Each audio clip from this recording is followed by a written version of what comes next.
Well, hi there. I am Andrew Watkins, and if you're listening to this while juggling 3 patient calls, checking in a couple patients, taking a payment, selling skincare, and trying to catch your doctor in between procedures, you might be working in an aesthetic practice. And I'm Blake Lucas, and this is Practice Land. This is not your doctor's podcast. You're listening to Practice Land. I'm Andrea Watkins, and this is Not Your Doctor's Podcast. Today, we are live at the Aesthetic Meet in Austin. I'd like to introduce you to Jenny Burnley Seestadt and Kacie Killough, with me from Restora Plastic Surgery Center right here in Austin. So thank you, ladies, so much for being here today. I know there's probably a lot going on around the meeting for you. How's it been for you so far? Oh, it's been great, especially coming to Austin for the meeting as being here. Yeah, learned lots of pearls so far. We got a couple more classes today. And so could you each tell me a little bit about yourselves, just what you do, where you came from, everything like that? Well, I am an RN, and I started off my career actually as a speech pathologist. That's what I got my degree in, but took an interest in wound care and fast forward, ended up meeting Dr. Reed and Dr. Gordon and working at their clinic and became a plastic surgery nurse. And one day they were like, we are so busy with surgeries, we cannot do injectables anymore. You need to take over it. And I was like, okay. And so I'm so glad they did. And that was, gosh, I've been with them for about 15 years. One of the best decisions I ever made, because I really do enjoy injectables. It's kind of a artistic side to being a nurse, but also you get to educate people and just make them feel good about themselves. So I don't know. I feel fulfilled every day in my job. So. Wonderful. So were they your trainers, or how did you get into? So the first 2 years I worked at the practice, I was their clinical nurse. And so I assisted them in their injectables. So I had a really unique training in that for 2 years. I got to learn with Dr. Gordon and Dr. Reed, 2 plastic surgeons. So when it was my time to step forward, I was like, okay, well, I definitely have had a good training in this. What an incredible opportunity. Jenny, why don't you go ahead and let me know a little bit about you? I want to say my background started 26 years ago in this industry, and I had the privilege of doing FDA research clinical trials with a lot of the lasers that you hear of today. So I have had the privilege of working with many laser modalities. I moved to Austin a little over 11 years ago, and with Restora Austin Plastic Surgery for almost that extensive amount of time. And I run lasers, I speak, and I train. Well, I've heard that you're arguably one of the best laser specialists in the world, and that you travel around, you train even surgeons, and then obviously provide treatments to patients and things like that. So how many days, maybe a week, are you actually in the practice treating patients with all of this going on in your world? Surprisingly, I'm there 5 days a week. Okay. Most weeks. I do a lot of my trainings on the weekends. The doctors at Restora have been so good to help support me in that education training practice that I have evolved and started. They have been really good at supporting that. So yeah, I do it on the weekends. So tell me a little bit about the practice, how the practice is structured that you guys are in, and then how you work together and kind of work together to help patients get the ultimate best outcomes, because you do have the laser specialty and the injectable specialty each individually, but how does that work together for patients? We work for a plastic surgery practice, which is amazing because patients can come in, they have surgery. We work for 2 of the best plastic surgeons in Austin, if not, the United States, Dr. Reed and Dr. Gordon. It's interesting because they'll come in, they love our practice, they love the doctors, and they want to continue getting care through our practice. And so they easily transition to Jenny and I. Of course, we've been doing this for so long at Restora. There's a lot of word of mouth patients too, and that's how they come in. But if I consult with a patient, if I meet a patient for the first time, I'm doing a VISIA analysis, because I can Botox you and inject you all day long. But if your skin does not look healthy, then you're not going to look youthful and rejuvenated. So part of my consult is always looking at that VISIA analysis with them, which just shows you all of the little naughty secrets of your skin, your pores, your texture, your sun damage. And then I can... As you're saying this, I'm like covering my face. Please don't look at my face. Analyzing you. No, and that way I can talk to them about a good skincare regimen, about if they have a lot of damage or large pores, like I can guide them on what laser is going to correct that for them, and then easily direct them to Jenny's side. And did Jenny teach you to do that? Or is that something you've just learned over time? Basically, everything, all the tools Jenny has in her tool belt, she has used on me. Yeah. Because I want my skin to look as amazing as possible. And it does. Thank For you. those of you just listening and not watching the video, her skin is incredible. Which is interesting you say that, because when Jenny and I first met, I'll never forget, like, she walked in, she looked at me, my face was covered in cystic acne. Like, it was so bad. I'd had cystic acne since 4th grade, 3 rounds of Accutane, could not get it cleared up. And she looks at me, she goes, I can clear your skin up.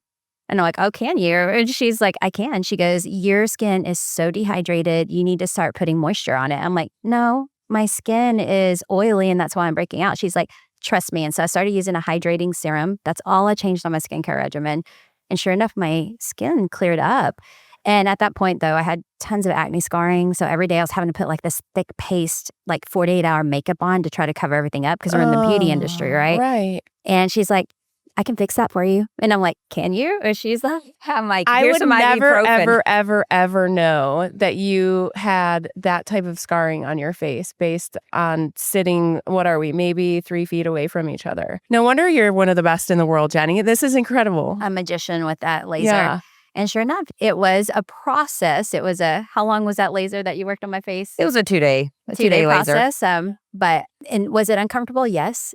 But I would do that a million times over because now I wear a tinted sunscreen. I don't have to like put all that makeup on. And it's I thank her almost every day for my skin. Well, and I still yearly have to chase her down and go, she's still running away from me. She's like, stop. And I'm like, no, you got to come back. She brings up an important point. I mean, to keep up the results, it is important to, I mean, you don't have to do a deep laser like we did every year, but you do have to maintain that. So good skincare, a lighter laser like BBL, Broadband Light, or Moxie, which treats texture and pores to keep up the results. Like an oil change in the car. We can't just run it forever just because we got one tune up or whatever. Yeah. Fortunately, we keep aging every day.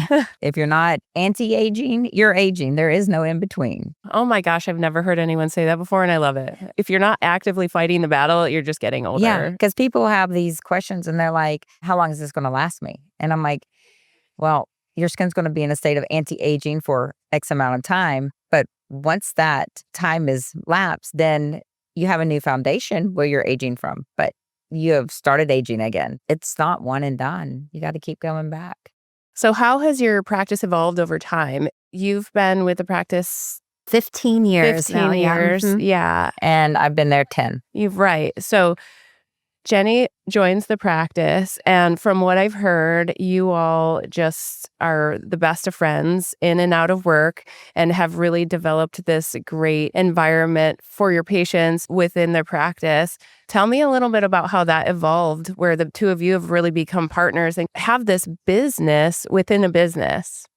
Well, again, when Jenny first joined the practice, I was the only person that had children. It was a very small practice. I think we had maybe 2 nurses at that time. We didn't have our surgery center yet. We didn't have our skin and laser center. It was a smaller practice with the 2 doctors. But she walked in, she had kids. I'm like, oh my gosh, someone I could relate to. So we just became really good friends. And just, she's such a hard worker. So if you want to earn my respect, and she's so caring. So she earned my love. And so, yeah, it was just natural that we would become besties.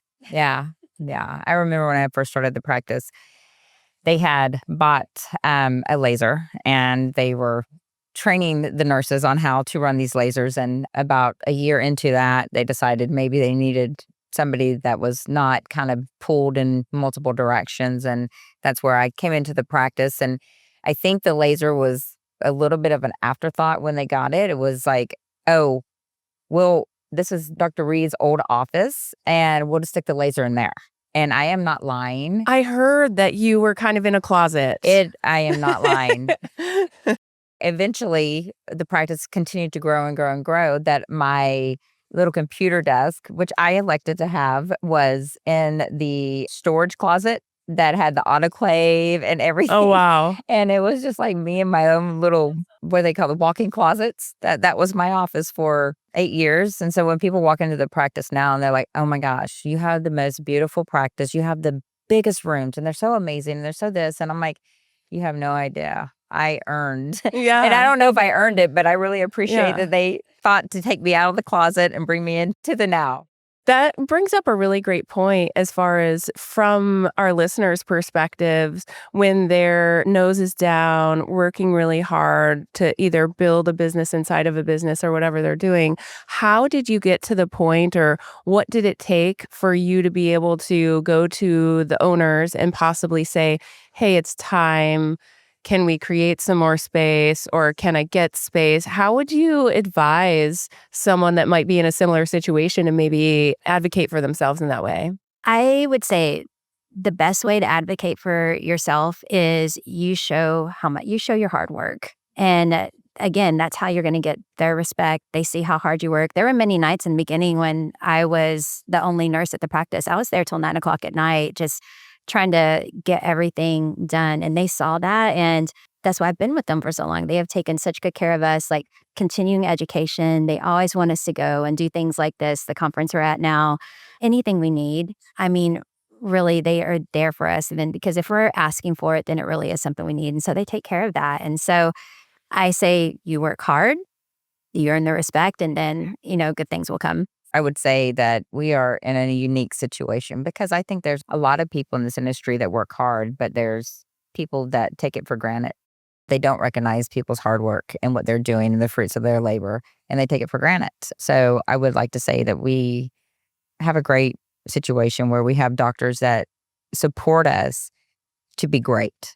And they want us to be great. They want us to succeed. And so there's nothing that we've ever gone to them with that they didn't say absolutely, or maybe not right now, but let's rediscuss, later on down the road.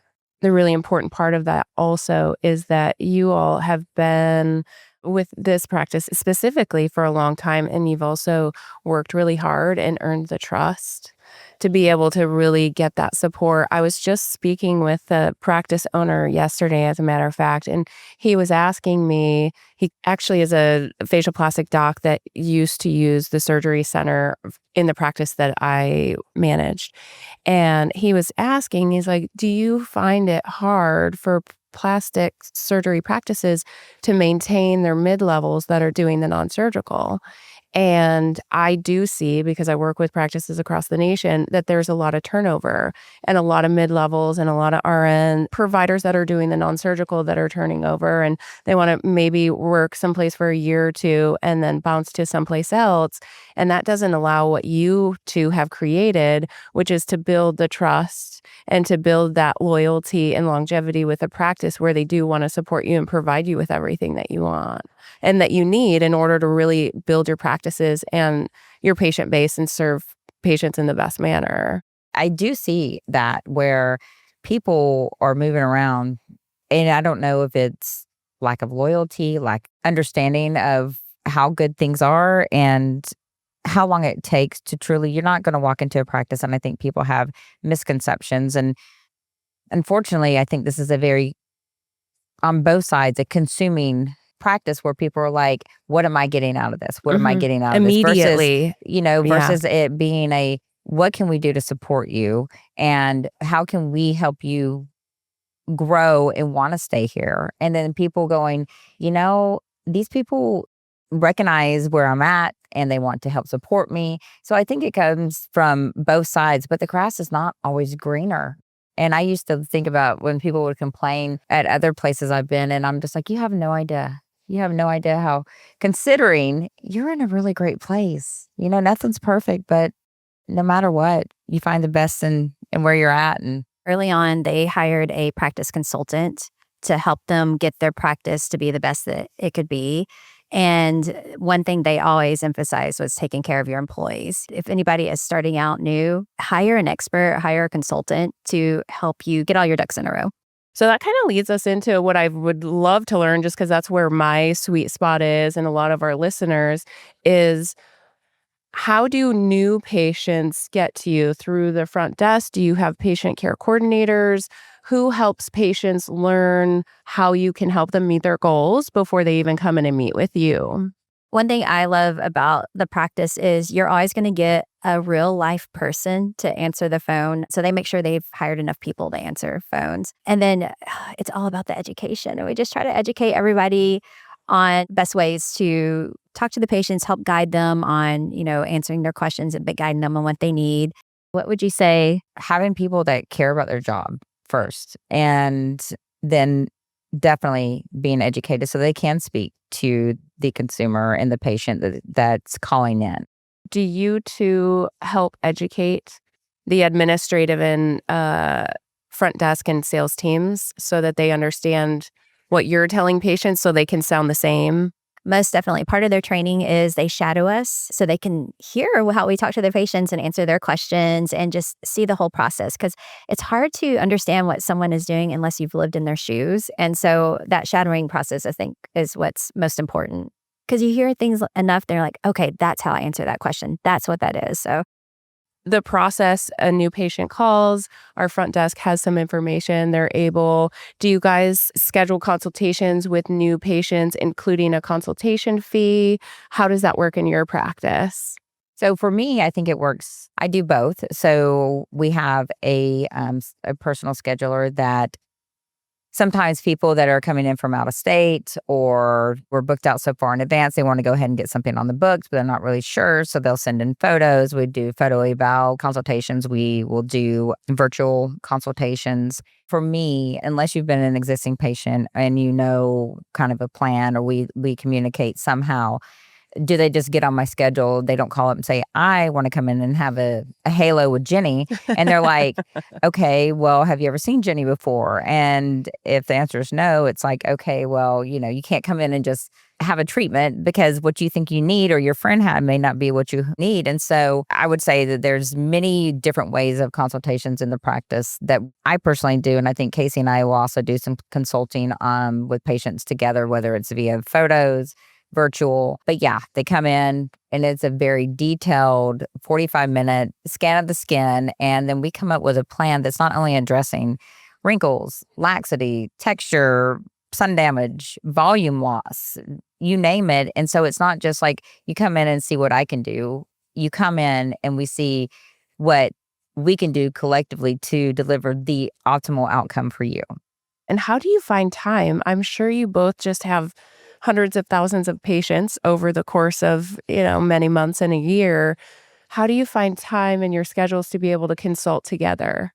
we will do the consultations together. I'd say how it normally goes is we have been treating each other's patients for so long and we've been together for so long that 95% of the time, I know what she's going to recommend. I know what to look for if, say, they have melasma, then I know she's not going to do certain lasers on them, but we'll recommend this laser to help with the melasma. So I can definitely help guide them.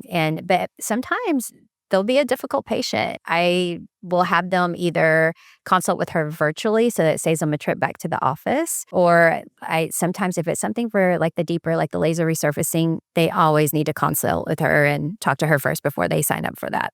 For me, it's understanding my boundaries and limitations. Stay in your lane. I know. I stay in my lane and I understand my limitations. Cat fight. Yeah. No.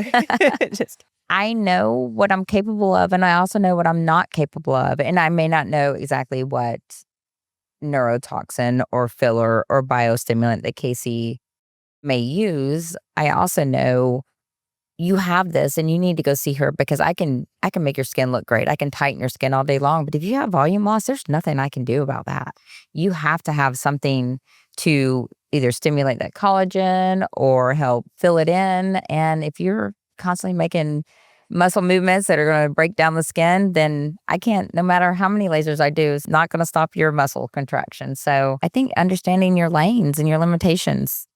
And that's what I love about us because my specialty is injectables. And so that's what I do all day, every day. That's what I'm a pro at. Her specialty is lasers. And so you really are getting the best person for the injectables, whether, instead of that one person that's trying to do lasers, do chemical all pills, of the do your things. facials, do your Botox. It's spreading yourself pretty thin. I feel like doing all of those things. I know there's some rock stars out there that do it well. But with us, I can really focus on what is going to be best for you injectable wise. And she can really focus on what is best for you laser wise. Kacie, we started out and you had said you were so excited when Jenny joined because she had children and she was the only other person in the practice at the time that had kids. So tell me a little bit, both of you, if you don't mind, how do you manage the balance between having these successful practice as well as being a mom and having a family? Whew, it's not easy. The $1 million question, Right, same. right. Yeah. It's just not, I mean, first off, we both have wonderful husbands that help a lot. I'm lucky in that my mom is retired and close by. So we have even that third person. I always say, like, I have a free nanny because she'll pick them up for me. She says, like, Love you, so Mom. yes, I am so blessed that she's here. But and we actually talk about this all the time. It's trying to find that balance of course, it's family first and career second, but it's finding that balance. It's hard. I don't know, tell me, Jenny, how do you do it? Unfortunately, you spend more time at work than you do with your family most of the time. It's a constant struggle. It is a constant check and balance. And sometimes if something gets out of whack, you need to be able to go, something's not right, and you feel it. And so for me, my family is my first and foremost love, but I also love what I do. And so it's not a struggle in the fact that my family will always prevail and they will always win. But I guess I'm blessed that I get to go to work and enjoy it and then detach and go home and be with my kids. And, most of mine are grown now. So. And we're like, you have grown children? I do. And so. She has a 30-year-old. I really need whatever you're doing to your face. Holy cow. Incredible. And when you were talking about your career 26 years ago, I'm thinking, how has she had a job for 26 years? That you look incredible. But back to your point. Lasers. Yes. Kacie. Keep me young. You all are a walking billboard for each other and for yourselves. I love it. Finding the integration between the work and the family, I think, is challenging for all of us that have careers that we love and we're able to help people live better lives, whether it's through looking better or having knowledge and power, to be able to do more in their career, but not forgetting that home is where the heart really is sometimes the challenging balance to find. And I will say that also, again, I don't mean to keep giving our practice a plug, but our doctors do understand that we do have children, we do have family, and yes, they want us there as much as we want to be there, but they also know that when we're like, no, we got to go on vacation, we need to be with our family, they are the first to say, go, do it. So very, very blessed. On Practice Land, we love to do a segment called She Did What? And it could be a crazy patient story, or it could be a great story about maybe something a team member or one of you did for each other that just really shocked the heck out of you. Kacie, would you like to go first? It's amazing when patients come in and like doing fun things like making fuller lips or giving a pop in a cheek or getting rid of sunspot, like all, that's every day, all day. But, I love my patients that come in where it's something more like a scar or something that you can help make them better and camouflage and look better. I had a patient with a gunshot wound to the face, and the plastic surgeon did an amazing job reconstructing her face, but her lip still just looked a little irregular. And that just bothered her. And so being able to put some filler in her lip and smooth that out, like she was just like overwhelmed with joy when we were done with that. Or I had a male that, just your typical manly man, but he had a cyst in his lip and they had to remove that cyst. But afterwards it left his lip very irregular. So being able to go in there, put some filler in there, make it look normal again and like himself, like it just, those kinds of things like make you feel really good, If you want to hear like crazy story, I thought you were going to say about the one that the came crazy in. stories. Oh my gosh. So Austin is such a melting pot now. And so when I first started in injections, it was Austinites. And everybody's here pretty granola. They like to look natural. And I love the natural look. I don't like the overdone look. But as more and more people move to Austin, you have to figure out from these different regions what people like. Because you have people from LA. And like my first LA patient, she came in and she sat down and she looked at me with disgust. And she was like, okay, first off, this natural thing you got going on, this is not for me. I get 100 units in my face. I do this and then this. And, and that was her She's status. like, I don't want to look like you. Yeah. And like, she's looking at me. I'm like, that's exactly what she said. And I was with Jenny. I'm like, do I look that bad today? She's like, because I don't normally wear that much makeup. I don't. But I mean, like, but I was like, okay. But maybe we're not the practice for you. I know. But I have to, not everybody has the same aesthetic. And so you have to come around. And then, and my New Yorkers, in Texas, we like to chit chat. And, like, hi, how are you doing today? Like, how's so-and-so doing? Like, we will just chat. Can we drag it on? My New Yorkers come in. They're like, okay, I've got so much time. Let's get this done. Come on. No shit. Let's cut it out. So I did have a New Yorker the other day. She came in and she's like, okay, first off, I'm seeing all these people walking around Austin and I want to make sure you do not make me look like them. And I'm like, what are you I go, and she goes, I don't want to look like Texas women. And I was just like, okay. I'm like, well, tell me a little bit more about that. What does a Texas woman look like that, you don't like? And she's like, everybody just doesn't look unnatural. I'm like, which is so funny because my first patient 10 years ago from LA was like, y'all are too natural. And then you have this patient 10 years later from New York that is like, okay, everybody's looking unnatural. And I'm like, I go, focus on how everybody looks here at the practice. Everybody here looks very natural. And she's like, okay, but point is, I don't want you to make me look. And I'm like, and it would just, but you can't help but be offended a little bit because, I am a Texas woman and like these different people just telling you basically, you don't look good. Well, they're wrong. So I know you can't give me their names, but if you did, I would track them down and say they're wrong. But it is fine. But I do appreciate the honesty, even though it like, without it, how can you help them reach their specific goals? Exactly. Right. I mean, sometimes it might be a little weird to hear. But no, I did tell her, I'm like, you would not believe what this person just said. And like, so yeah. But she actually ended up being, both of them, great patients, And so like, but you just have to understand from different people are just, they're different. Yeah. And they do not want to look like you. And they don't want to look at me. What about you, Jenny? I feel like there's so many, but on things like that, I have the worst memory. I will say that I do remember because I do a lot of these second degree, full face, full field resurfacing on patients, and it is a controlled burn. And I have a very strict process you walk through every day. And a lot of people don't follow that. And I cannot stress enough how important it is. And everything is, spelled out, written out very clearly. And I had this one patient and I love her to death. It's so sweet. But I swear she was trying to sabotage me.